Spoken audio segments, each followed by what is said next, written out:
بسم اللہ الرحمن الرحیم، السلام علیکم ورحمۃ اللہ۔ Army chief general Asim Munir نے اب عالمی محاذ بھی سنبھال لیا ہے، یعنی کہ اب سفارتی اور عالمی اور ڈپلومیٹک جو محاذ ہے وہ بھی army chief general Asim Munir نے سنبھال لیا، اور انہوں نے انتہائی اہم ترین دورہ برطانیہ کا، پہلے جس کو بڑا خفیہ رکھا جا رہا تھا اس کو بڑا سیکرٹ رکھا جا رہا تھا، لیکن بعد میں آئی ایس پی آر نے اس کی تصدیق کر دی، اور آئی ایس پی آر نے اس کی تصدیق کرتے ہوئے army chief general Asim Munir کے دورہ برطانیہ کے متعلق آگاہ کر دیا اور بتا دیا کہ بالکل وہاں پر وہ گئے ہیں، اور ان کے وہاں پر برطانوی حکام کے ساتھ، برطانوی لوگوں کے ساتھ، برطانوی گورنمنٹ کے ساتھ، برطانوی اسٹیبلشمنٹ کے ساتھ، برطانوی فوج کے ساتھ بڑی اہم ترین ملاقاتیں ہونی ہیں۔ اب یہ دورہ کتنا اہمیت کا حامل ہے اور اس دورے کے اثرات کیا ہو سکتے ہیں، اور یہاں پر اس دیکھیں ٹائمنگ ہر چیز کے اندر بڑی اہم ہوتی ہے، سیاست کے اندر، سیاست کے میدان میں، ملکوں کے اندر ریاستی معاملات میں، حکومتی معاملات میں یہ جو ٹائمنگ ہوتی ہے بڑی اہم ہوتی ہے، جس کی وجہ سے اس دورے کو بھی اس ٹائمنگ کے کانٹیکسٹ میں دیکھا جا رہا ہے۔ دو تین چیزیں جب آپ سامنے رکھیں گے تو آپ کو اندازہ ہوگا، آپ کو پتہ چل جائے گا، آپ کو اس چیز کا مکمل طور پر اندازہ ہو جائے گا، سمجھ آ جائے گی کہ آخرکار اس وقت میں یہ جو اس وقت دنیا کے حالات ہیں اور پاکستان کے جو حالات ہیں، اس وقت میں آرمی چیف جنرل عاصم کا جو دورہ برطانیہ ہے وہ کیوں ہو رہا ہے۔ پہلی بات یہ، اس میں ایک بڑی بات، جو بڑی ڈیولپمنٹ یہ ہوئی کہ army chief general Asim Munir کی جانب سے مختلف دورے کیے گئے ہیں دنیا کے، جس میں کبھی وہ محمد بن سلمان کے ساتھ ملاقات کرتے ہیں، یعنی سعودی عرب کا دورہ ہوتا ہے، پھر اس کے بعد ان کی یو اے ای کے سربراہان کے ساتھ بھی ملاقاتیں ہوتی ہیں، تو یو اے ای کا دورہ انہوں نے کئی مرتبہ کیا اور سعودی عرب کا دورہ انہوں نے کئی مرتبہ کیا، پھر اسی طرح سے چین اور امریکہ، اس بار ان کی جانب سے جو دورہ کیا گیا ہے وہ ہے برطانیہ کا۔ برطانیہ کو پہلے انہوں نے سیکرٹ رکھا 2 دن سے، مختلف ویب سائٹس کے اوپر، مختلف ٹویٹر ہینڈلز کے اوپر، جو کہ اس طیارے کو لوکیٹ کرتے ہیں۔ یہ ایک بڑا خاص قسم کا طیارہ ہوتا ہے جس کے اندر آرمی چیف لیول کا آدمی، D G I S I level کا آدمی یا ٹاپ لیول کا کوئی بھی آدمی جب ٹریول کرتا ہے، آتا جاتا ہے، تو وہ طیارے کا اس کا ایک تو روٹ بڑا سیکرٹ رکھا جاتا ہے، طیارے کو بڑا سیکرٹ رکھا جاتا ہے، اور بڑے ہی سیکرٹ انداز سے اس کو آپریٹ کیا جاتا ہے، لیکن پھر بھی جو ریڈار ہوتا ہے اس کے اوپر آخرکار یہ چیز آ جاتی ہے، اور جو انویسٹیگیٹو جرنلسٹ ہوتے ہیں، صحافی ہوتے ہیں، ان کے نالج میں آ جاتا ہے کہ معاملہ یہاں پر کچھ ہو رہا ہے، کوئی ڈیولپمنٹ ہو رہی ہے، حرکت ہو رہی ہے۔ تو پہلے سے ہی 2-4 دن پہلے سے ہی رپورٹ کیا جا رہا تھا کہ ایک طیارہ پاکستان سے اڑتا ہے، راولپنڈی سے اڑتا ہے، اسلام آباد سے اڑتا ہے، دبئی کے اندر لینڈ کرتا ہے، دبئی سے پھر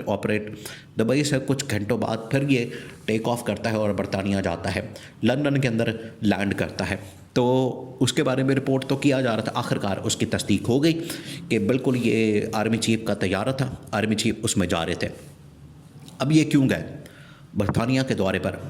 برطانیہ کا دورہ کیوں ہو رہا ہے؟ ایک ہے عالمی لیول کی ڈیولپمنٹس، جہاں پر آپ کو بتائے کہ محمد بن سلمان اس وقت ہوسٹ کر رہے ہیں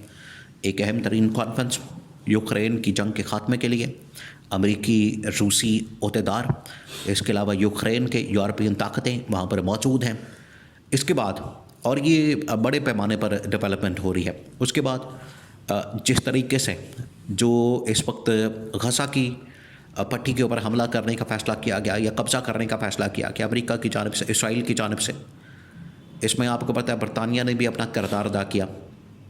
تو برطانیہ کے ساتھ بات چیت کرنے کے حوالے سے اس پلان کو سمجھنے کے لیے یہ دورہ کیا جا رہا ہے، اور عالمی لیول کے اوپر جتنی ڈیولپمنٹس ہو رہی ہیں اس میں برطانیہ، انگلینڈ ایک اہم ترین اسٹیک ہولڈر ہے۔ تو برطانیہ سے اس پلان کو سمجھنا، اس پورے منصوبے کو سمجھنا اور اس کے اوپر کام کرنا، یہ اسی صورت میں آگے بڑھ سکتا ہے جب آپ کو عالمی طاقتوں کے جو اگلی چالیں ہیں، ان کے جو اگلے منصوبے ہیں، ان کے بارے میں پتہ ہو، ان کے بارے میں معلوم ہو۔ اس لحاظ سے ان کا جو یہ دورہ ہوتا ہے یا جو اگلے منصوبے اور پلاننگ ہوتی ہے اس کو سمجھنا بڑا ضروری ہوتا ہے۔ یہ تو ہے عالمی لیول کی ڈیولپمنٹ۔ عالمی لیول کے متعلق ویسے آپ کو پتہ ہے یہاں پر پورا ایک گورنمنٹ کا سٹرکچر تو موجود ہے، جس میں اسحاق ڈار وزیر خارجہ ہے، جس میں محسن نقوی وزیر داخلہ ہے، خواجہ آصف وزیر دفاع ہے، پھر شہباز شریف خود وزیر اعظم، بلاول بھٹو، مریم نواز، شریف خاندان، زرداری خاندان، پورا انہوں نے ٹبر ایک بھرتی کیا ہوا ہے گورنمنٹ کے اندر، حکومت کے اندر. اور ان کو اس مقصد کے لیے کیا گیا تاکہ جو سفارتی معاملات ہیں، عالمی معاملات ہیں، لوکل معاملات ہیں، پھر اس کے بعد فائنینشیل اکانومی کے معاملات ہیں، ان کے اوپر یہ کام کر سکیں، ان کے اوپر یہ اپنا پلاننگ کر سکیں، آگے کے حالات کو دیکھتے ہوئے ان کے متعلق یہ منصوبہ بندی کر سکیں.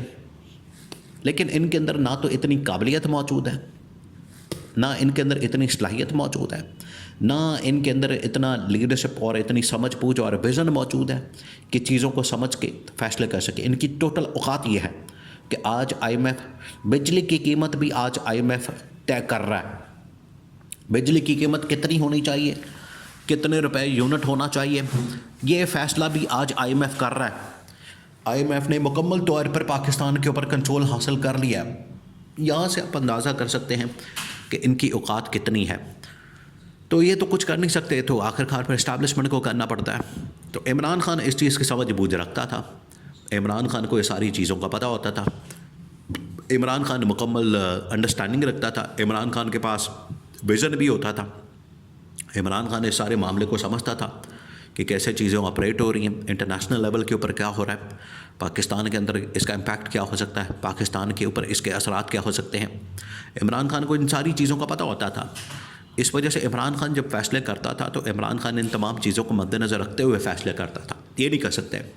اب ہے لوکل سچویشن، یہاں کے انٹرنل سچویشن میں آپ کو پتہ ہے پاکستان کے اندر جو آج کل حالات ہیں سیاسی معاشی، پچھلے 2.5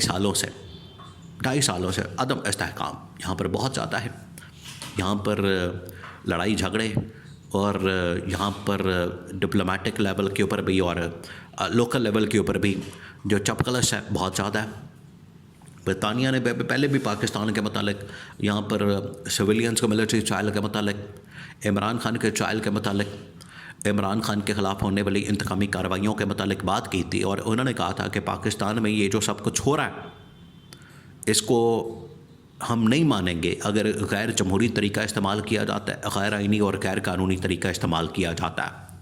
تو برطانیہ کا بڑا کلیئر سٹانس تھا اس بارے میں. تو ان تمام معاملات کے اوپر کنونس کرنا، بات کرنا، اسی مقصد کے لیے آرمی چیف وہاں پر پہنچے ہیں برطانیہ کے اندر. بہت اہم ترین دورہ ہے. اور اس کے بعد عمران خان کی رہائی اور آزادی یقینی نظر آتی ہے کیونکہ عالمی طاقتیں بھی آخر کار ایکٹیو ہیں پاکستان کو ایک اہم ترین رول میں دیکھنے کے لیے. لیکن وہ رول اتنی دیر تک ادا نہیں کیا جا سکتا جب تک اسٹیبلٹی نہیں ہوتی. اسٹیبلٹی آنی ہے عمران خان کی رہائی سے.